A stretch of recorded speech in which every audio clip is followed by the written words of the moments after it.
नमस्कार दोस्तों, आप सभी का स्वागत है आपके अपने यूट्यूब चैनल भारत एजुकेशन गरिमा में। फ्रेंड्स, मैं आज आपके लिए NCERT साइंस क्लास 9th का चैप्टर 1 लेकर आया हूँ, जो आपके एग्ज़ाम के लिए बहुत महत्वपूर्ण है।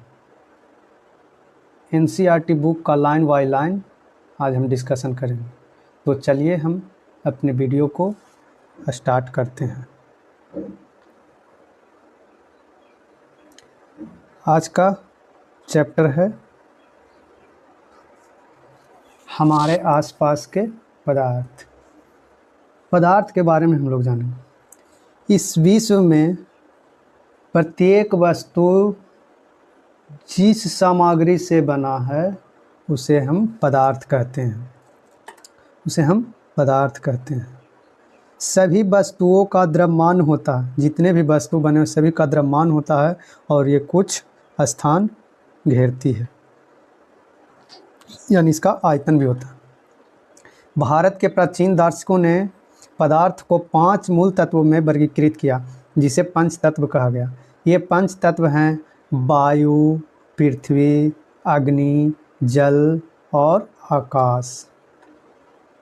आधुनिक वैज्ञानिकों ने पदार्थ को भौतिक गुणधर्म एवं रासायनिक प्रकृति के आधार पर 2 प्रकार से वर्गीकृत किया है। पदार्थ के कण बहुत छोटे होते हैं, इतने छोटे कि हम कल्पना भी नहीं कर सकते। पदार्थ के कणों के अभिलाक्षणिक गुण। पदार्थ के कणों के बीच रिक्त स्थान होता है। जो कोई भी पदार्थ है उसके बीच रिक्त स्थान होता है। जब हम चाय, कॉफ़ी या नींबू पानी बनाते हैं तो एक पदार्थ के कण दूसरे पदार्थ के कणों के रिक्त स्थानों में समावेशित हो जाते हैं। यह दर्शाता है कि पदार्थ के कणों के बीच पर्याप्त रिक्त स्थान होता है।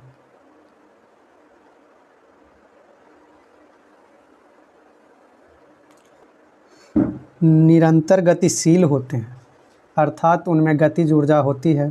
तापमान बढ़ने से कणों की गति तेज हो जाती है, इसलिए हम कह सकते हैं कि तापमान बढ़ने से कणों की गतिज ऊर्जा भी बढ़ जाती है। जब हम ताप देंगे तो उसके कण के बीच गति बढ़ जाएगी। 2 विभिन्न पदार्थों के कणों का स्वतः मिलना ही विसरण कहलाता है। हमें यह भी पता चलता है कि गर्म करने पर विसरण तेज हो जाता है। यानी पदार्थ के कण इधर उधर तेजी से भागने लगते हैं। पदार्थ के कण एक दूसरे को आकर्षित करते हैं। पदार्थ के कणों के बीच एक बल कार्य करता है। यह बल कणों को एक साथ रखता है।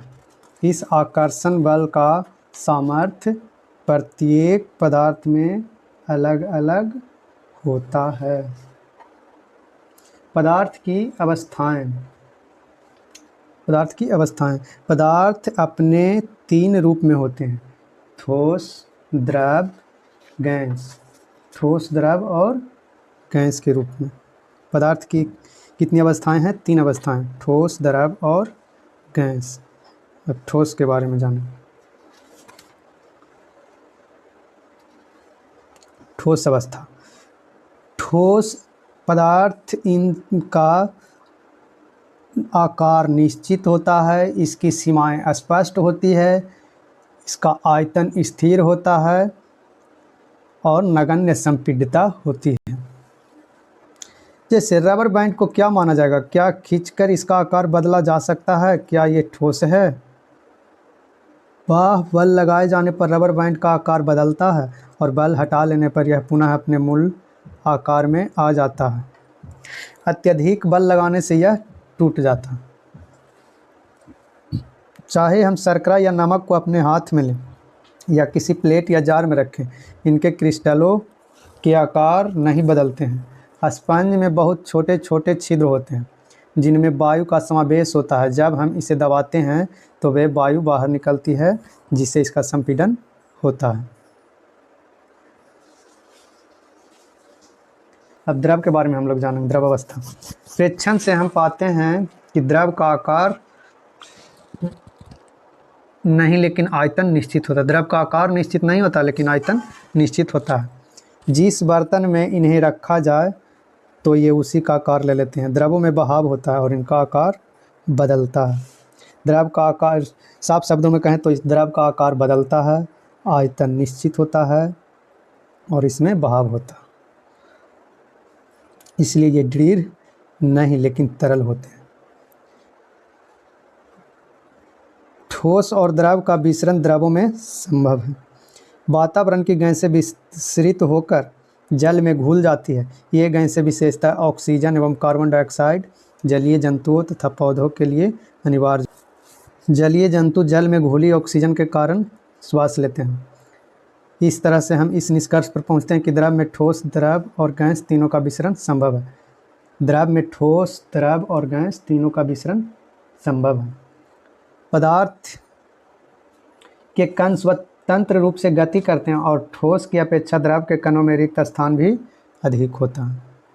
गैसीय अवस्था हमने देखा कि ठोसों एवं द्रवों की तुलना में गैसों की संपीड्यता काफ़ी अधिक होती है। इसको हम दबा सकते हैं। संपीड्यता अधिक होती है। हमारे घरों में खाना बनाने में उपयोग की जाने वाली द्रवीकृत पेट्रोलियम गैस एलपीजी या अस्पतालों में दिए जाने वाले ऑक्सीजन सिलेंडर में संपीड़ित गैस होती है। आजकल वाहनों में ईंधन के रूप में संपीड़ित प्राकृतिक गैस सीएनजी का उपयोग होता है।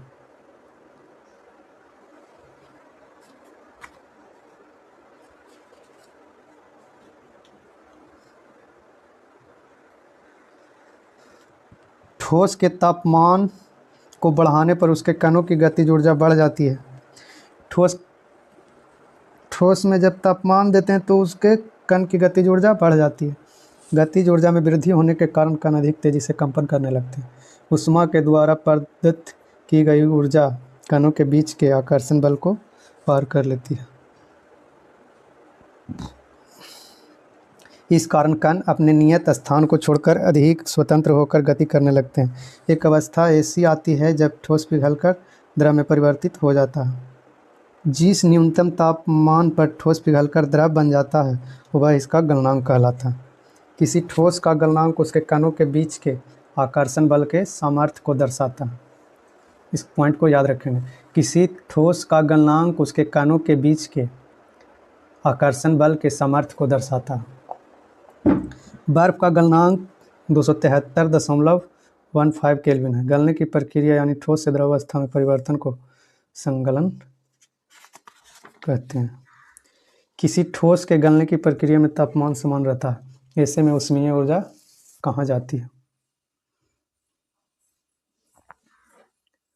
गलने के प्रयोग की प्रक्रिया के दौरान हम आपने ध्यान दिया होगा कि गलनांक पर पहुंचने के बाद जब तक संपूर्ण बर्फ पिघल नहीं जाती तापमान नहीं बदलता है। बीकर को ऊष्मा प्रदान करने के बावजूद भी ऐसा ही होता। कणों के पारस्परिक आकर्षण बल को वशीभूत करके पदार्थ की अवस्था को बदलने में इस ऊष्मा का उपयोग होता है। चूँकि तापमान में बिना किसी तरह की वृद्धि दर्शाए इस ऊष्मीय ऊर्जा को बर्फ अवशोषित कर लेती है। यह माना जाता है कि यह बीकर में ली गई सामग्री में छुपी रहती है, जिसे गुप्त ऊष्मा कहते हैं। वायुमंडलीय दाब पर वह तापमान जिस पर द्रव उबलने लगता है उसे इसका क्वथनांक कहते हैं। क्वथनांक समष्टि गुण है। द्रव के सभी कणों को इतनी ऊर्जा मिल जाती है कि वे वाष्प में बदल जाते हैं। 373 डिग्री केल्विन या 100 डिग्री सेल्सियस तापमान पर भाप अर्थात वाष्प के कणों में उसी तापमान पर पानी के कणों की अपेक्षा अधिक ऊर्जा होती है। ऐसा इसलिए है क्योंकि भाप के कणों ने वाष्पीकरण की गुप्त ऊष्मा के रूप में अतिरिक्त ऊष्मा अवशोषित कर ली है। जैसे ठोस से द्रव अब में बदलेंगे तो ऊष्मा देंगे और द्रव से गैस में बदलेंगे तो ऊष्मा देंगे। लेकिन जब गैस से द्रव में बदलते हैं तो शीतलता होती है। जब द्रव से ठोस में बदलेंगे तो शीतलता देंगे। अतः हम कह सकते हैं कि तापमान बदलकर हम पदार्थ को एक अवस्था से दूसरी अवस्था में बदल सकते हैं। लेकिन कुछ ऐसे पदार्थ हैं जो द्रव अवस्था में परिवर्तित हुए बिना ठोस अवस्था से सीधे गैस में और वापस ठोस में बदल जाते हैं। द्रव अवस्था में परिवर्तित हुए बिना ठोस अवस्था में से सीधे गैस में बदलने की प्रक्रिया को उदरपातन कहते हैं और गैस से सीधे ठोस बनने की प्रक्रिया को निक्षेपण कहते हैं। दाब के बढ़ने और तापमान घटने से गैस द्रव में बदल सकती है। एक एटमॉस्फेयर हो तो ठोस कार्बन डाइऑक्साइड द्रव अवस्था में आए बिना सीधे गैस में परिवर्तित हो जाती है। यही कारण है कि ठोस कार्बन डाइऑक्साइड को शुष्क बर्फ कहते हैं। अब देखेंगे, समझेंगे हम इस फिगर को। ठोस से द्रव में बदलता है उसे संलग्न की क्रिया होती है और द्रव से गैस में बदलता है तो वाष्पीकरण, और गैस से ठोस में बदलता है तो निक्षेपण। उसी तरह से जब द्रव से ठोस में बदलता है तो जमना, ठोस से गैस में उदरपातन और गैस से द्रव में संघनन की क्रिया होती है। द्रवों के सतह पर स्थित कणों के कुछ अंशों में इतनी गतिज ऊर्जा होती है कि वे दूसरे कणों के आकर्षण बल से मुक्त हो जाते हैं। क्वथनांक से कम तापमान पर द्रव के वाष्प में परिवर्तित होने की इस प्रक्रिया को वाष्पीकरण कहते हैं। सतह क्षेत्र बढ़ने पर अब हम जानते हैं कि वाष्पीकरण एक सतही प्रक्रिया है। सतही क्षेत्र बढ़ने पर वाष्पीकरण की दर भी बढ़ जाती है। जैसे कपड़े सुखाने के लिए हम उन्हें फैला देते हैं। तापमान में वृद्धि, तापमान बढ़ने पर अधिक कणों को पर्याप्त गतिज ऊर्जा मिलती है जिससे वे वाष्पीकृत हो जाते हैं। आर्द्रता में कमी, वायु में विद्यमान जलवाष्प की मात्रा को आर्द्रता कहते हैं। किसी निश्चित तापमान पर हमारे आसपास की वायु में एक निश्चित मात्रा में ही जलवाष्प होता है।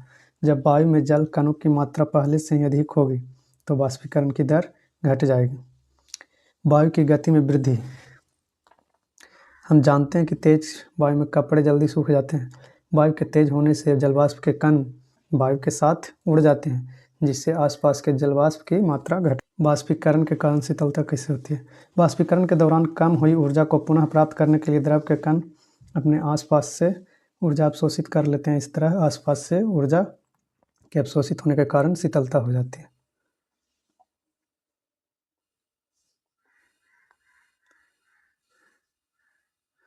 बर्फीले जल से भरे गिलास की बाहरी सतह पर जल की बूंदें क्यों नजर आती है?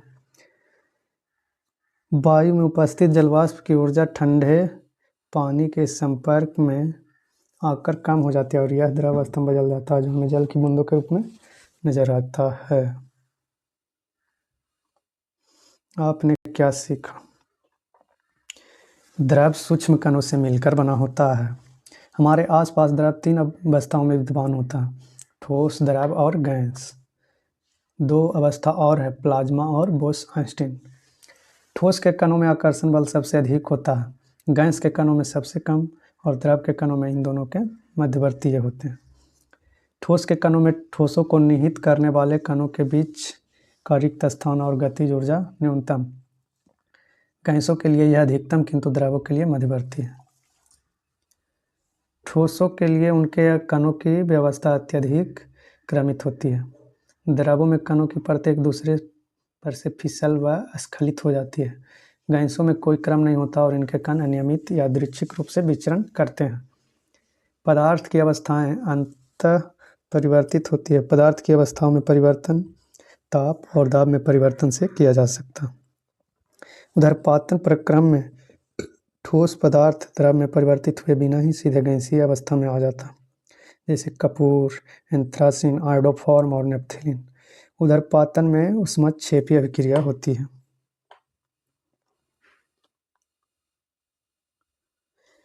निक्षेपण, जिसे डिपोजिशन कहते हैं, निक्षेपण प्रक्रम में गैसीय पदार्थ सीधे ठोस अवस्था में आ जाता है। क्वथनांक की समष्टि परिघटना, जिसमें समष्टि के कण द्रव अवस्था से वाष्प में परिवर्तित होते हैं। वाष्पीकरण एक सतह की परिघटना है। सतह के कण पर्याप्त ऊर्जा ग्रहण कर उनके बीच के परस्पर आकर्षण बलों को पार कर लेते हैं और द्रव को वाष्प अवस्था में परिवर्तित कर देते हैं।